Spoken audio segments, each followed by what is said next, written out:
Hello Internet, my name is Martin and welcome to Teardrop trailer build video number 7. From the beginning of this project, which was about in May, June time frame, this video was taken late October, where I finally got the axle. The vendor here in town that I ordered the axle from lost the paperwork, refiled the paperwork, placed it with the vendor in Wisconsin or Illinois or wherever the heck the axle was coming from. The vendor lost the paperwork, they refiled it, and it took 5 months before they finally said, we can't seem to get it. And this was all due to COVID supply chain problems, so I called up a different vendor in the next town over, and they had an axle I needed, and I could have had it 5 months sooner if I'd have gone to somewhere else. After I'd gotten the axle from the other vendor, the original vendor actually called me up and said, so that axle you ordered just came in. Did you still want it? And I'm like, well, I already have an axle, so tough beans, you're keeping it. And they're like, yeah, that's our problem. So somewhere in town there was another axle floating around waiting to be sold, I suppose. They probably sold it to somebody else also building a teardrop, I'm sure. Either way, at this point, I'm just verifying and measuring out where I want to place the axle mounts, and what I'm going to be doing is just tacking the axle or the hinge mounts, so the springs. So these are 2-pack springs. We don't want too much springiness because there's no shock absorbers on this, and I have found to this day that if I go over a speed bump too fast, I'll actually catch air with the trailer. So you don't want too much spring. So here I'm just tacking the supports in place, and then what I'm going to do is prototype the whole entire thing with the trailer upside down. This whole entire video is a source of probably 10 hours of video condensed down into about 10 minutes. So you're going to see a lot of jump cutting in this video. So once the first front mounts are tacked into place, I tried it out, weld the mounts in place permanently, and then start placing the rear mounts approximately where I want them to be, and then once again weld those in. So we're going to see a whole bunch of welding.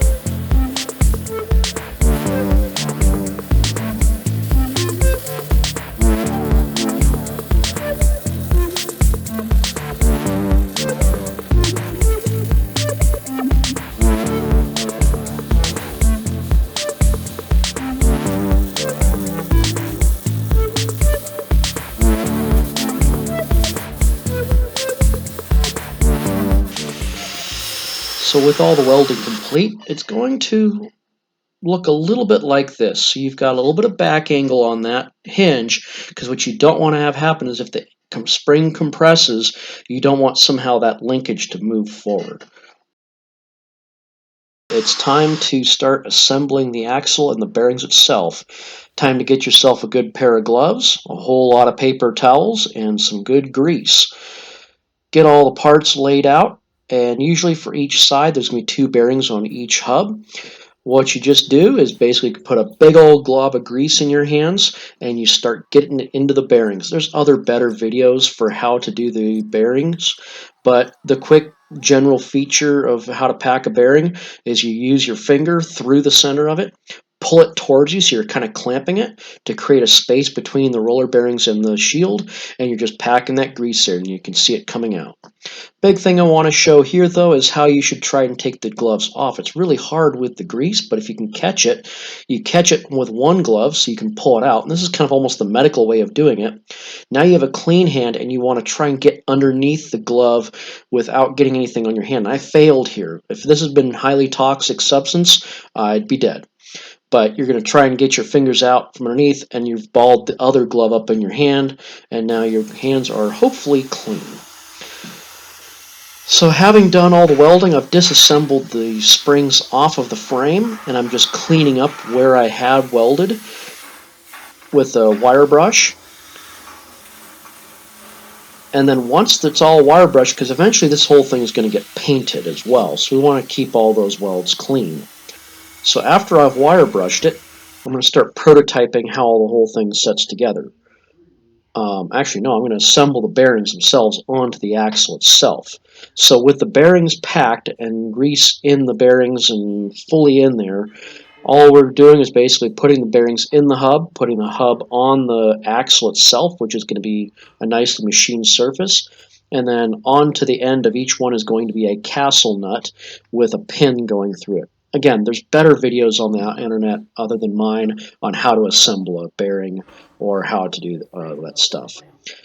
Just make sure you have the axle pointed in the right direction, which is why I'm specifically spinning it around here. And here I'm doing a quick mounting test fit to make sure that everything fits together and marking out where it is that I want the bearing, the axle mounts to go. Note that what you're hearing here. That was a horrible weld. What happened there is there's paint on the axle that is kind of making the weld very poor joint. So I get to go back through this entire thing now and take those axle mounts off and clean them all off. So here I'm trying to get to the point where I can actually inspect the weld for what's been done, and I'm going to end up finding that it actually wasn't very good. So I've taken the mount off and I'm putting the wire brushing off a whole bunch of the crud that's in there and the paint, so that when you go back and weld, it creates a really nice clean surface for it to weld to. If you've got too much of that epoxy paint in there, it'll burn and create a whole bunch of inclusions and a really bad weld in the end. So I'm just grinding it all off and then re-welding the mounts back onto the axle. You'll note that I lost my train of thought on that. Whatever. Either way, welding the axle mounts back on, and now with the metal, with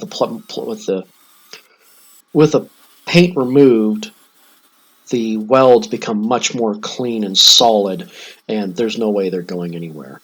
Originally, I just tack welded those mounts on in place, took them off, and then put them and then cleaned the area up, and then re-welded it. Is what I've done.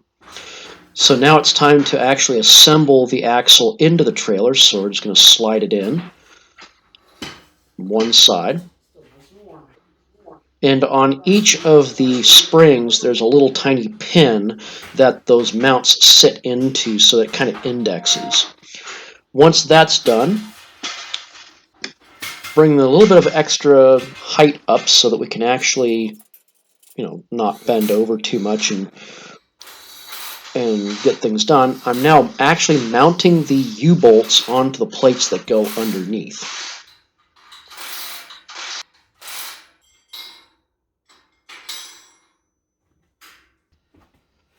Once the U-bolt plates are fully attached and the hubs are spinning freely, it's time to put the tires on.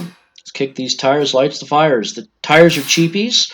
They're about 75 bucks a piece. I had these quoted at Les Schwab as well at one point, and they wanted about 150 bucks a tire.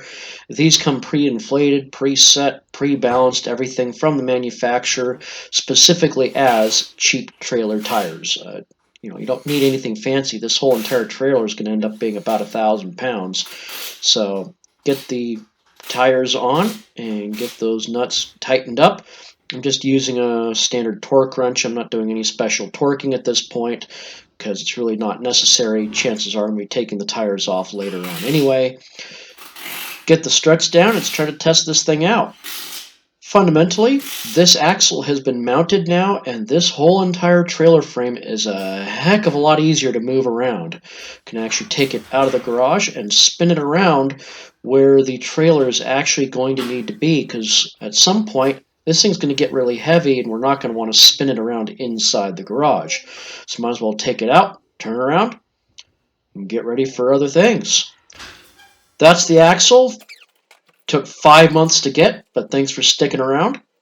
We'll see you in video number 8, which will be starting to do the epoxy shelling and some of the other things going with the exterior of the build. Have a good one, and I will see you in the next video.